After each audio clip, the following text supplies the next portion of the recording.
Hello guys, welcome back to my YouTube channel. My name is professor Nilesh Anandwani और आज मैं आप लोगों को जो टॉपिक पढ़ाने वाला हूँ उसका नाम है absorption of mineral. So plant xylem tissue के मदद से कैसे वाटर और मिनरल को एब्सॉर्ब करते हैं वो आज हम देखने वाले हैं। जब मैं ये टॉपिक पढ़ा रहा हूँ आपको, तो इस टॉपिक का दूसरा नाम जो होता है टेक्स्ट बुक में वो भी बताना ज़रूरी है, तो मैं आपको बताता हूँ। इसका नाम है transport of minerals in plants, transport of minerals in plant. So basically हम स्टार्ट करते हैं टॉपिक हमारा। जैसे आप ये एक डायग्राम देख रहे हो, तो अगर हम स्टार्टिंग से देखें, प्लांट्स को दो चीज़ों की काफ़ी ज़रूरत होती है। एक होता है फूड, जो कि उनको फोटोसिंथेसिस प्रोसेस से मिलता है, और दूसरा होता है मिनरल। तो मिनरल को प्लांट को मिनरल के लिए सॉइल के ऊपर टोटली डिपेंड रहना पड़ता है। क्यों, अब हम देखते हैं। Soil serve as a main source for a mineral and mineral available in the soil is coming from the earth crust. So plant को मिनरल के लिए मेनली किसके ऊपर डिपेंड करना पड़ता है? सॉइल के ऊपर। और सॉइल में मिनरल कहाँ से आते हैं? तो ये बेसिकली अर्थ क्रस्ट से निकलते हैं। अर्थ क्रस्ट मतलब जमीन के नीचे जितने मिनरल होते हैं वो। तो प्लांट को बेसिकली ये सॉइल और सॉइल को अर्थ क्रस्ट के ऊपर डिपेंड करना पड़ता है। किस चीज के लिए? For the purpose of getting mineral. Now mineral absorbed by the plant is in ionic dissolved form and mainly through it is absorbed through the root. अब आप ये देखिए, these are the root of plant, these are the roots of plant, and these roots are taking a mineral and these minerals are going in a upside. आपकी जानकारी के लिए मैं बता दूं कि plant do not only absorb mineral, plant has to absorb mineral in the form of sap. Now what is sap? Water plus mineral together it is called sap. Water plus mineral together it is called sap. Plant कभी भी directly mineral absorb नहीं कर सकते हैं। उनको mineral को absorb करने के लिए किसको एब्सॉर्ब करना पड़ेगा? सैप को। सो सैप होता है वाटर प्लस मिनरल, इन दोनों को मिला के सैप बनता है। Remember, root are absorbing sap through which tube? They are absorbing sap through the xylem tube. So I wanted to tell you, xylem is a one type of a tissue in the plant body which have a capacity to absorb water and mineral. Xylem क्या करते हैं? Xylem basically water और mineral, मतलब simply अगर हम देखें तो xylem SAP को कंडक्ट करते हैं। और सैप को कहाँ से कंडक्ट करते हैं? Just imagine these are the root, and these roots are the primary roots. Branches coming from primary roots are secondary root. Branches coming from the secondary roots are considered as tertiary root. तो plant के root इतने काफी सारे फैले होते हैं। So basically tertiary root absorb water and mineral which go to secondary, and second transfer to the primary, and then it comes into the main root. So transport takes place from soil, root, then upper portion of the stem, and finally it go to the leaf. अब leaf में आप दो चीजें देख रहे हो यहाँ पे। Food made by the leaf, by which process? By the process photosynthesis. ठीक है, लेकिन हम यहाँ पे जो देख रहे हैं वो है water and mineral from the soil. तो ये सॉइल में से डायरेक्टली वाटर और मिनरल ऊपर की तरफ आ रहे हैं और इनको एक ही टिश्यू लेके आ रहे हैं जिनका नाम है जाइलम। जाइलम टिश्यू के बारे में अगर हम बात करें, so xylem is considered as a vascular tissue. VT stand for vascular tissue. There are two type of vascular tissue. One is a xylem, second one is a phloem. Where xylem conduct water and mineral and phloem conduct water and food material. Okay. इस वाले diagram में देखिए, ये directly एक plant की diagram दिखाई गई है। मैं आपको कुछ चीजें बताता हूँ। Absorbed mineral ions are pulled in upward direction along with the xylem sap because of transpiration pull. As you can see in this leaf, there is a stomata is available, and this stomata is fully filled with the water.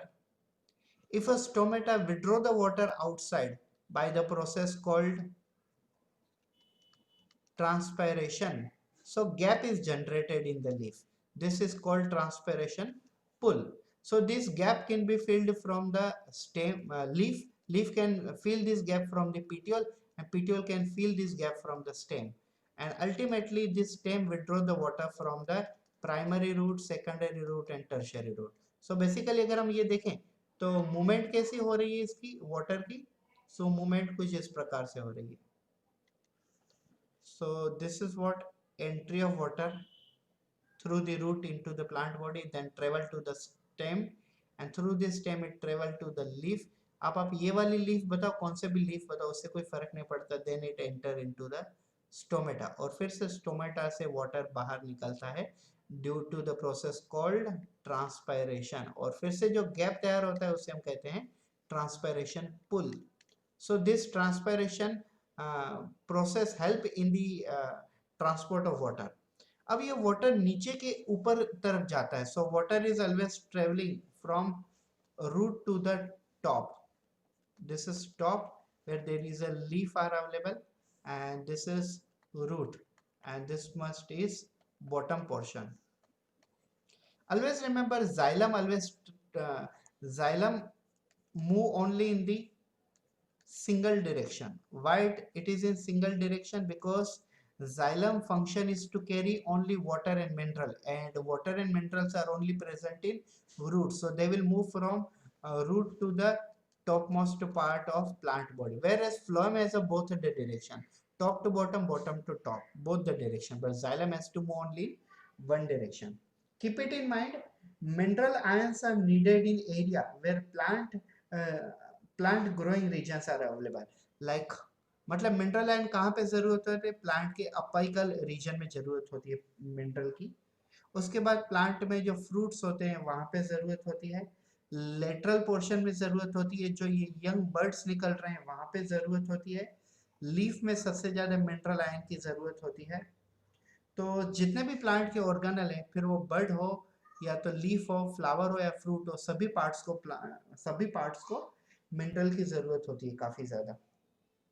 आपकी जानकारी के लिए मैं बता दूं कि mineral दो प्रकार के होते हैं. एक मैक्रो एलिमेंट्स और एक होते हैं माइक्रो एलिमेंट्स. अगर हम ये देखें माइक्रो एलिमेंट्स और मैक्रो एलिमेंट्स में क्या फर्क है? So the element which are required in a day to day life they are called macro element. मतलब जो हमें डेली लाइफ में जो मिनरल की जरूरत होती है उनको हम कहते हैं मैक्रो एलिमेंट. और मैक्रो एलिमेंट ऑलमोस्ट 36 टू 40 तक मैक्रो एलिमेंट हो सकते हैं. मैक्रो एलिमेंट्स में है carbon, hydrogen, oxygen, nitrogen, phosphorus, sulphur, magnesium etcetera etcetera. और माइक्रो एलिमेंट में जो आते हैं वो होते हैं कॉपर, जिंक, मैग्नीज, फिर बोरॉन एक्सेट्रा एक्सेट्रा. ये सब मैक्रो एलिमेंट में. मैक्रो एलिमेंट में क्यों? क्योंकि इनकी क्वांटिटी प्लांट को डेली लाइफ में काफी कम लगती है, इसके लिए हम इनको कहते हैं माइक्रो एलिमेंट. और इनकी क्वांटिटी काफी ज्यादा लगती है प्लांट को डेली लाइफ में, इसके लिए हम इनको कहते हैं macro element. So macro elements and micro elements are based on requirement in a daily life. If they are required in large quantity, they are called macro element. If they are required in small quantity, they are considered as a micro element. One more thing I would like to tell you. What is that more thing? Plants not only depends on soil for mineral. आप guess कर सकते हो इस sentence का मतलब? Plant को सिर्फ minerals के ऊपर ही डिपेंड नहीं रहना होता है सॉइल के लिए. प्लांट एक और चीज के ऊपर भी डिपेंड रहते हैं मिनरल्स के लिए. Like one is a older leaf and second one is young leaf. So what is difference?